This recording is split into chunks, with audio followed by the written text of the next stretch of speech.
Meaning of face-to-face. Face-to-face. Face-to-face. Face-to-face. Face-to-face. Face-to-face means to communicate or interact with someone directly in person, rather than over the telephone or internet. It involves being in the physical presence of another person, allowing for nonverbal communication cues and a more personal connection.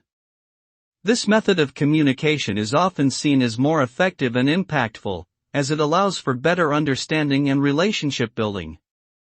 Face-to-face interactions can occur in various settings, such as meetings, interviews, or social gatherings.